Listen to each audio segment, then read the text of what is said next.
होता आणि मी तो कसा पूर्ण केला हे वाटतं खरे तुला? अरे मोठेपणास जर गाजवायचं असतं ना तर त्या घरात राहत होतो ना तेव्हाच गाजवला असता मी.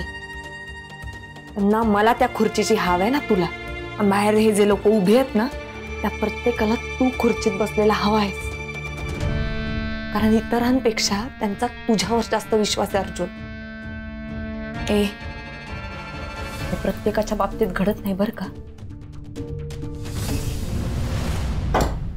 चला मामा. लय लोड घेतो लागा तू. एवढं नको टेन्शन घेऊ. आता निवडणूक व्हायच्या आधी तुझा डायरेक्ट कार्यक्रम.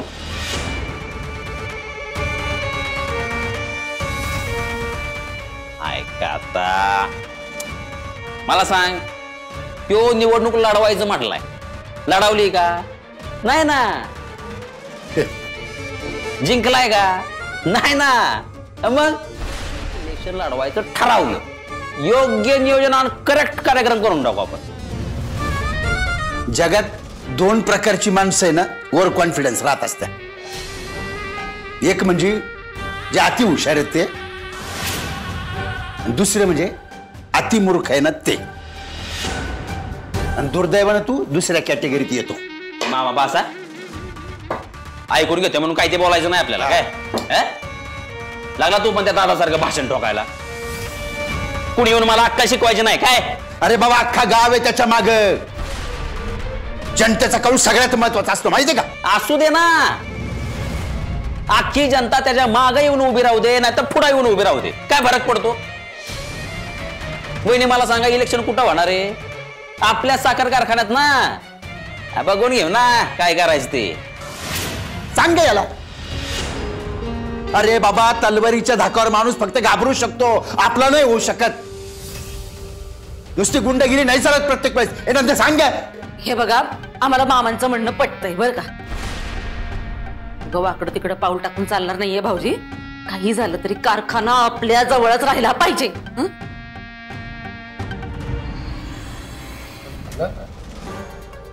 नंतर एक गोष्ट कळत नाहीये मला. सांग सरकारी अधिकारी कारखान्यात येणार, आपण त्याला आपले फॉर्म भरून देणार, पण तो अधिकारी आपला पॅनल विजयी घोषित करणार होता. हे आपल्यामध्येच ठरलं होतं आणि कारखान्यातच ठरलं होतं. तर मग ही गोष्ट त्या सावीला कशी काय कळली?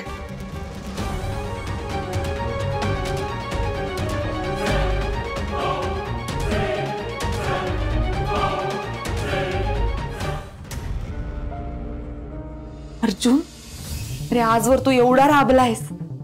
काळ वेळ तहान भूक कसलीच चिंता न करता रक्ताचं पाणी करून या कारखान्यासाठी एवढं केलंस.